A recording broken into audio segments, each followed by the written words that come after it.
വീണ്ടും എടുപ്പിക്കുക, ഇങ്ങനെ വെക്കുക. അത് വളരെ നന്നായി ഇതിന് ശേഷം വേറെ ഒന്നും കൂടി എടുക്കുന്ന ഇതെടുത്തിട്ട് ഇങ്ങനെ വെക്കുക.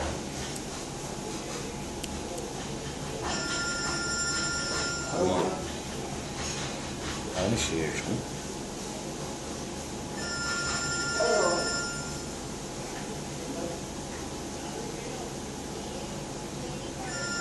ഇതാണ് പിരിയെടുക്കുക എന്ന് പറയുന്നത്. 1 2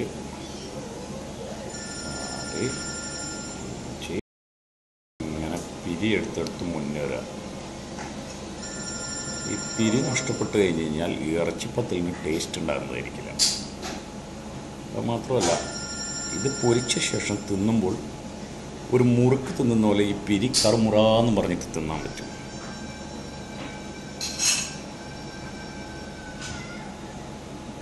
ഇതൊക്കെ ഇന്നത്തെ തലമുറക്ക് അന്യം നിന്ന് പോകുന്ന സാധനങ്ങളാണ്.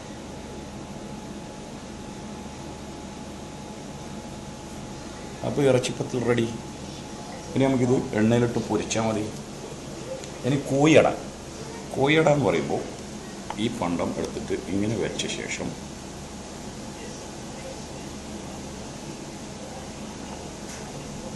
ഇതിനെ ഇങ്ങനെ അങ്ങോട്ട് മടക്കുക.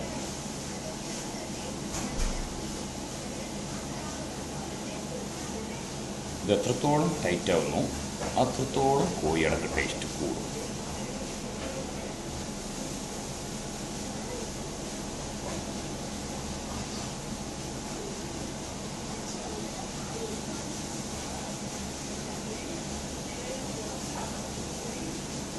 അതിനുശേഷം ഇതാണ് 1 2 3 4 5 6 7 8 9 അങ്ങോട്ട് മടക്ക എടുക്കുക, മടക്ക എടുക്കുക, മടക്ക എടുക്കുക, മടക്ക എടുക്കുക, മടക്ക എടുക്കുക.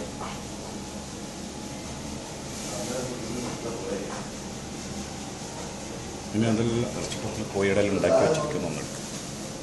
അതെല്ലാം കഴിഞ്ഞിട്ട് ഇങ്ങോട്ട് മുഖെടുത്താണ്.